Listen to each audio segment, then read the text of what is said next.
But it also puts me in a headspace of like I was saying with Aunt Vicky, we're getting to an age where we're gonna have to deal with this eventually with our aging relatives, our parents too, and starting to think about, well, what's that gonna look like? But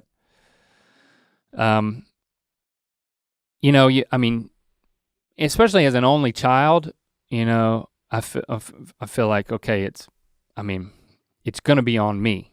Christy has a sister, you got a brother.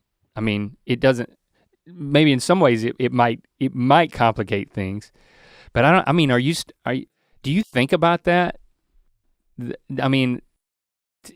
It's still a little early to make plans, but then when you're blindsided by what happens to Lewis, of course anything can happen at any time, and it's just, okay, these are decisions that we're gonna have to run point on for our families. Yeah, well, I think about it quite a bit.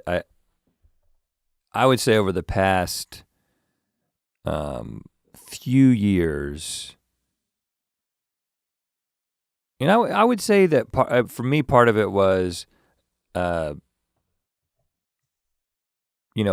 parents haven't dealt with significant debilitating health problems. But like even something as small, it wasn't small, it ended up being a big freaking deal for her, but like her breaking her ankle when we were in Scotland. Yeah. And then and being there during that time, but then I wasn't there during her recovery. I was talking to her, staying in touch, and I was talking to my dad.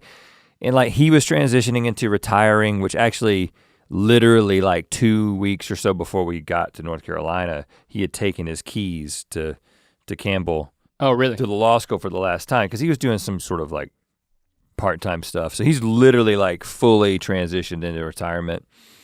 And you look at your parents and you're like, man, they're old. You know what I'm saying? Like the way that you perceive them and the way that they sort of present themselves physically, the way that they talk, you begin to be like, oh, I have elderly parents. You know what I'm saying? And it's interesting because I had a conversation with my dad about this aspect of how you perceive yourself getting old. Uh-huh. And he was like, because my dad is a tough son of a bitch. You know what I'm saying? He always has been, and will do anything physically that you ask him to do. He's 75 years old, but like when he was here a couple years ago, like he walked all the way down the hill from my house to the main street and then back with Shepherd. It's like, this isn't something that typical people of that age do. Yeah. And like we played golf together. He was gonna go whitewater rafting with us, but he didn't because his back was a little bit messed up from golfing, because most McLaughlins really know how to swing it. But he was talking about he's like, I still see myself as an 18-year-old kid. I think that's important. And until you do something stupid. Right. Well, but the thing is but we were talking about that in relation to my mom's health, which is fine. But she has a little bit of a different attitude. For the past 10 Christmases or so, she'll throw out this could be my last Christmas. I'm like, Mom, it could be anybody's last Christmas. We all could die. But yeah, there's this, I think it's a running joke with her. Yeah, when I just talked to my dad this morning, he just got back from the hospital, had surgery for the first time in his life. McLaughlins hate hospitals, and we don't like getting sick, so we don't get sick if we can't help it, right? Oh, okay. We don't like getting hurt, so we don't get hurt if we can't help it. But I'm sure I'm gonna be doing a podcast on this at some point. He's had kidney stones, and so has my brother, and they're like, it's only a matter of time. Oh. So they're like, they just can't wait till it happens to me because it's been so painful for them. But he went in and got the surgery where there were so many kidney stones in one kidney that they basically opened him up and took them all out of one of his kidneys. And it just happened yesterday. And so then he just came home from the hospital. They let you keep 2 days ago. Yeah, they gave them to you in a little beanbag and you play cornhole with it. So that's a no, I guess. No, I don't. Well, yeah, I don't know. You could probably get him. But you know, I was just talking to him about being in the hospital, and he was like, you know, it's no fun. And he's like, this, and he says, I'm not gonna do this again. He said, this is hard when you're 75 years old.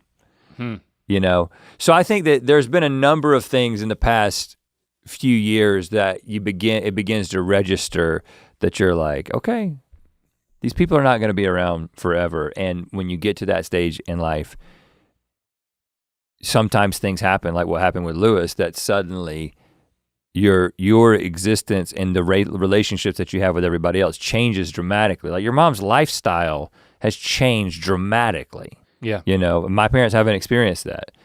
And then I start to think like, well, it's, you know, if mom outlives Lewis, and then it's like, well, is she gonna come out to California and live with me? And like, we have so much other stuff to talk about. It's not like we're making those plans. We're not talking, we haven't had a discussion at all about that.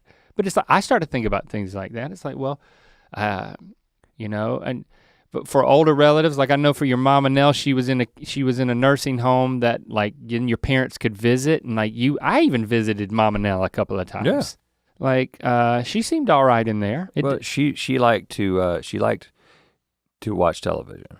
Okay. She basically in the retirement home, she was doing exactly the same thing that I had only ever seen her do, except sans the whiskey and cigarettes. She couldn't have whiskey in there? I don't think so. No smuggled? You had to go outside to smoke.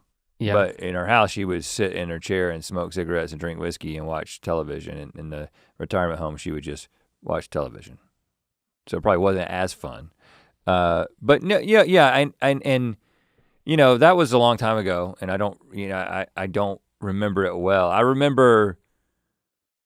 do, because my dad's also an only child, right? So I remember thinking like, oh, my dad has like, he's had to like do this. He's had to like take responsibility for his mom because there was nobody else to do it, you know? She never lived at your house for any period of time, did she? No, it was literally like, you know, it was a place in Lillington, like halfway down the road it was like 3 minutes away. I know your dad jokes about coming and living with you in sunny California if he outlives Mama Di.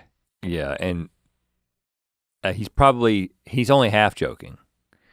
But yeah, I mean, the thing I've been thinking about mostly with them at this point is, especially for my dad, because he's the one who's kind of transitioning from like having this daily routine of like being a professor, and now he's like retired, and he's like, I mean, because when we were in the mountains together, and I was like, all right, we gotta get up at we need to be on the road at like 8 o'clock. And he's like, I guess I gotta get up early. He's like, I've been getting up at 9 o'clock since I retired. So he's enjoying it. He's like, and he gets up and he's like, I take my time, I go on a walk, you know. So he's beginning to sort of figure out what his life is going to be. And I think it's only a matter of time before he gets a little stir crazy and has to do something. And it's always better if you are gonna do something. I mean, that's the thing I'm encouraged. When we visited my dad, I was watching him closely because we're so much alike, like physically, like the way that our bodies are built. And like, you know, it's, well, first of all, like, I don't know if anybody knows that my dad has a form of leukemia. Mm-hmm. Like he was diagnosed it was 2019, I believe he was diagnosed. It was lymphocytic leukemia. Turns out he only has to take a pill. And then he got his blood count straightened out, and now he's been going in for checkups every 6 months, and like he's actually doing great, and it's very treatable. It can be managed with just a pill. Like he never had to do like chemo or radiation, or I don't even know the ins and outs of the specifics of treating right. The typical leukemia, but it's a little different, and he's taking a pill. And so he's doing great. He still works. He still like works on houses. He like moved his entire business down to the beach, but he does it on his own terms, and he doesn't have a crew anymore, but he's active. And he's not And that he enjoys it. I think it's that level of engagement. I don't think he would, even though he's golfing more and he's on the beach a lot, and of course their main thing is still shagging the night away. Yep. That is a dance. It's a dance for those of you from England. But I'm like watching him closely and like, what is he able to do? And I was like, Dad, I noticed you got a limp. And I'm like, oh crap, am I gonna get a limp?